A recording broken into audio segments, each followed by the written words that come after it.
5 things that I would never do during a fat loss again. Now, after years and years of competing and coaching people from all over the world, including making heaps of mistakes myself, there are a few things that I would never do again if and when I had to do my next fat loss. Because every single one of these fat loss mistakes made everything harder, more miserable, and less sustainable. So let's dive into it. And please, why would you trust me? Well, first and foremost, my name is Christian. I work with Christian K Fitness, a coaching service that works with people from all over the world. Increase muscle mass, burn body fat, drop body fat, build a bulletproof lifestyles, and increase general health.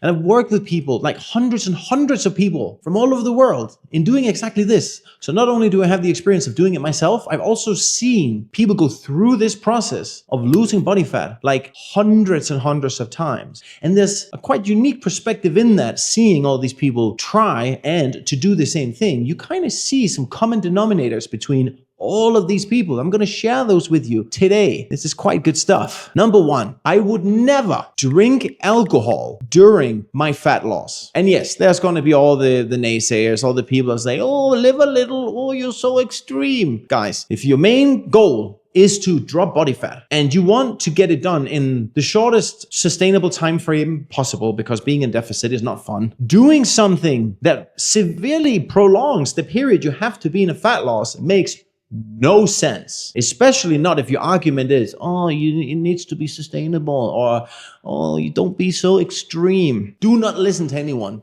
who says that. Alcohol directly works against fat loss. It's not about that it has calories. Well, I mean, the calories that you will be having when you drink alcohol, of course, matters. But the biological effect or physiological effect that alcohol has on your body, in the way that your body will metabolize body fat or prioritize breaking down alcohol when you drink it, it will literally make the nights out that you're having or the food that you have while you drink alcohol count way more calorically than what you think. It's going to affect your sleep, the very thing that makes you a human being and wake up in the morning being the best version of yourself, making your sense of judgment when you're drinking, but also the next day as you're sleep deprived worse. That prefrontal cortex gets affected and you will make bad mistakes. And yes, it increases your hunger and you get full later and you will pick worse food options. Think about the last time you were hungover on the couch. Did you eat chicken and rice? No, you did not. It affects your protein synthesis and your performance, of course, is going to drop. Like alcohol,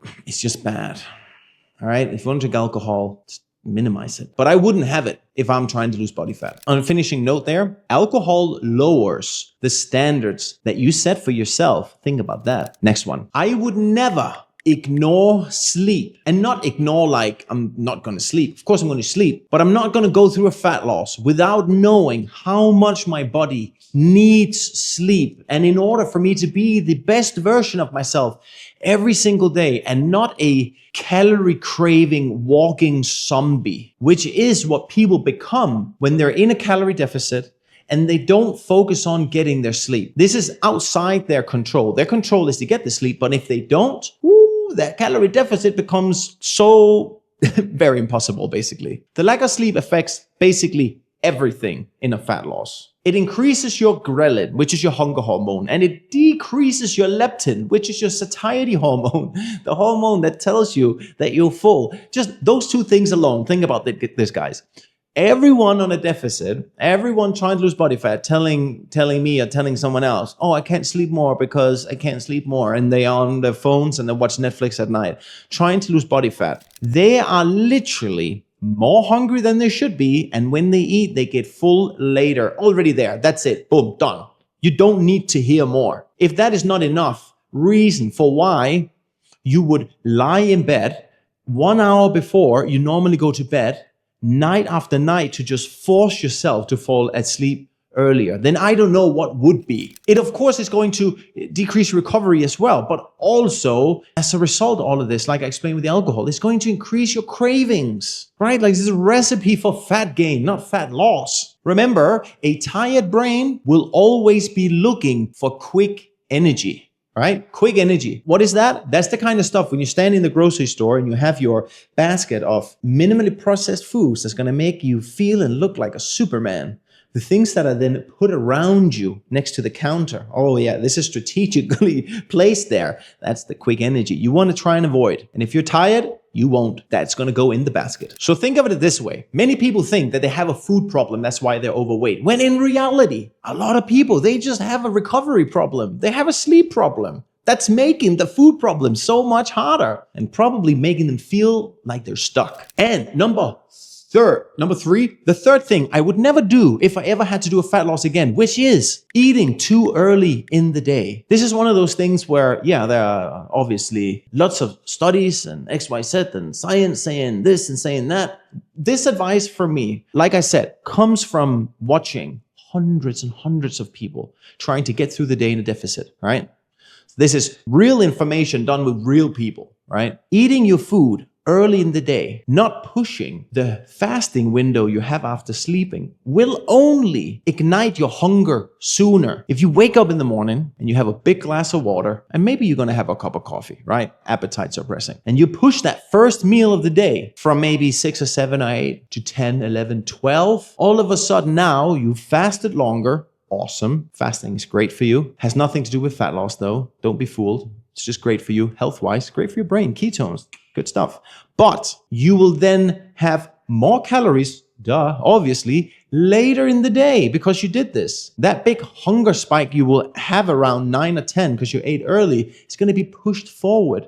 And all of a sudden now you're going to have more food when it really matters, which is in the afternoon when the energy dips and later into the night, etc. This is like one of these fat loss hacks that works so freaking good. You in a fat loss, you look at MyFitnessPal, if you track your food or whatever, and you see it's like 1 p.m. or 2 p.m. or 3 p.m. and you still got like 1,500 calories or 2,000 calories to go. Ching! That makes you feel real good. What I am not saying here, until everyone starts screaming, I am not saying that breakfast is bad. I'm just saying that there is a nice connection between meal timing and appetite control. Like I said, I've seen this across the board and with myself. And that leads me on to something that I would never do again during a fat loss. Point number 4, leaving too long time between my last meal of the day and the time I'm supposed to go to bed. Oh yes, I have seen many people go down because they had their last meal at 5 or 6 p.m. because they've heard that they should not have a meal too close to your bedtime, etc., etc. And that is true, but that doesn't mean this is the right way to do in a fat loss. Because what happens if you hit your last 50 calories or your last 100 calories at 6 p.m. and you sleep at 11 p.m., the time is going to hit 9 p.m. Oh, you're starting to get a little hungry. 10 p.m., you're starving.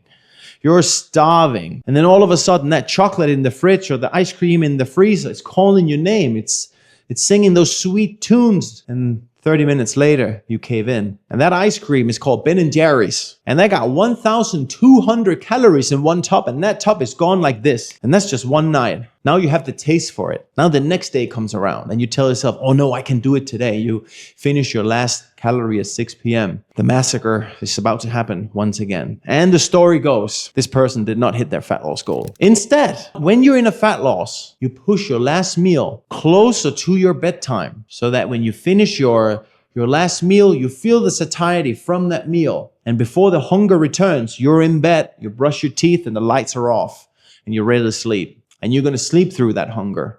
And you're going to wake up in the morning feeling really freaking proud of yourself because you stuck to your calories. And you're going to see the definition of your abs in the mirror as you stand up from your bed. Oh yeah, it's a great feeling. It's the complete opposite that eating 1,200 calories 15 minutes before you're supposed to go to bed.